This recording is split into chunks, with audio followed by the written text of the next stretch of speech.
आपण पाहत आहात BV महाराष्ट्र न्यूज, खबरबात महाराष्ट्राची।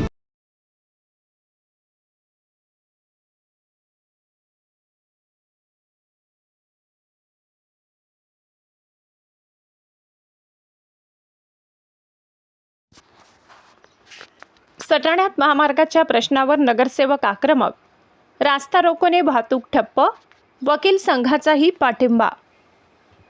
सटाणा शहरातून जाणाऱ्या साक्री शिर्डी महामार्गाच्या रखडलेल्या कामामुळे शहरातील वातावरण शनिवारी चांगलेच तापले। गेल्या अनेक महिन्यांपासून शहरातील मुख्य रस्त्याचे काम अर्धवट अवस्थेत असल्याने नागरिक, व्यापारी आणि वाहन चालकांना मोठ्या त्रासाला सामोरे जावे लागत आहे। या पार्श्वभूमीवर प्रश्नावर तात्काळ तोडगा काढण्यासाठी राष्ट्रीय महामार्ग प्राधिकरणाचे अधिकारी, नगराध्यक्षा, नगरसेवक तसेच भूमी अभिलेख विभागाच्या अधिकाऱ्यांची संयुक्त बैठक आयोजित करण्यात आली होती। मात्र या बैठकीत कोणताही ठोस निर्णय न झाल्याने व अंतर्गत टोलवाटोलवी करण्यात आल्याने नगराध्यक्ष, उपनगराध्यक्ष यांच्यासह नगरसेवकांनी आक्रमक भूमिका घेत थेट महामार्गावर रास्ता रोको आंदोलन छेडले। उद्या अक्षय तृतीयेच्या सणाच्या पार्श्वभूमीवर व आठवडी बाजार असल्याने नागरिकांची चांगलीच तारांबळ उडाली होती।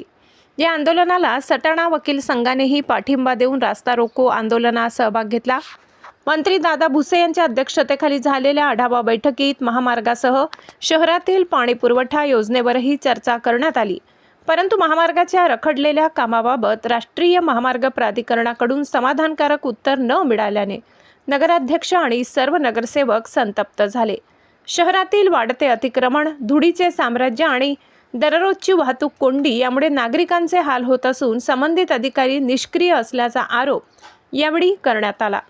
बैठकीनंतर संतप्त नगराध्यक्ष आणि नगरसेवकांनी नगर परिषदेसमोरच महामार्गावर रास्ता रोको आंदोलन सुरू केले।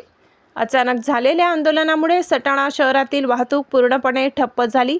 रस्त्याच्या दोन्ही बाजूंना वाहनांच्या लांबच लांब रांगा लागल्या होत्या। अनेक प्रवासी, व्यापारी आणि शालेय विद्यार्थ्यांना याचा फटका बसला। काही काळ शहरातील मुख्य मार्गावर तणावपूर्ण परिस्थिती निर्माण झाली होती। सटाणा पोलीस स्टेशनचे पोलीस निरीक्षक योगेश पाटील यांच्या मार्गदर्शनाखाली पोलीस उपनिरीक्षक अतुल बोरसे व त्यांचे सहकारी यांनी घटनास्थळी धाव घेतली होती। महामार्गाच्या प्रश्नावर संबंधित अधिकारी वारंवार आश्वासने देत असले तरी प्रत्यक्षात काम होत नसल्याने लोकप्रतिनिधींनी संताप व्यक्त केला। या परिस्थितीत सर्वस्वी संबंधित अधिकारी जबाबदार असल्याचे स्पष्ट करत एका महिन्याच्या आत रस्त्याचे काम मार्गी लावावे, अन्यथा यापुढे अधिक तीव्र आंदोलन करण्यात येईल असा इशारा देण्यात आलाय। दरम्यान आंदोलनामुळे नागरिकांना मोठ्या प्रमाणात त्रास सहन करावा लागला असला तरी शहराच्या दीर्घकालीन हितासाठी हे आंदोलन आवश्यक असल्याचे आंदोलनकर्त्यांनी सांगितले। आता प्रशासन या गंभीर प्रश्नावर किती वेगाने निर्णय घेते याकडे संपूर्ण सटाणेकरांचे लक्ष लागले आहे। BV न्यूज महाराष्ट्रासाठी संदीप गांगुर्डेसह श्लोक भामरे।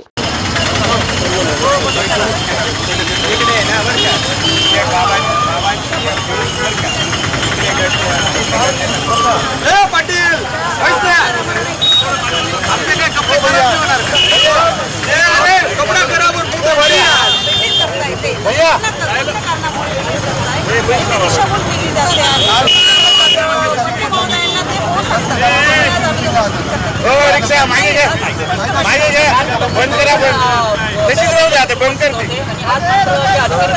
वरिष्ठ अधिकारी बैठकीत येऊ शकत नाही, हा किती मोठी तफावत म्हणजे असण्याची गोष्ट आहे। तर मंत्री महोदय, मला तरी वाटतं की मंत्री अधिकाऱ्यांपेक्षा लहान आहेत म्हणून ते प्रशासकीय अधिकारी येऊ शकत नाही आणि मंत्री या बैठकीत येऊ शकण्याची ही मोठी तफावत दिसून येईल। हे जनतेलाही समजलं पाहिजे की अधिकारी आपली किती दिशाभूल करत आहेत आणि सामान्य जनता ही लोकप्रतिनिधी प्रशासनाला अधिकारी आहेत जे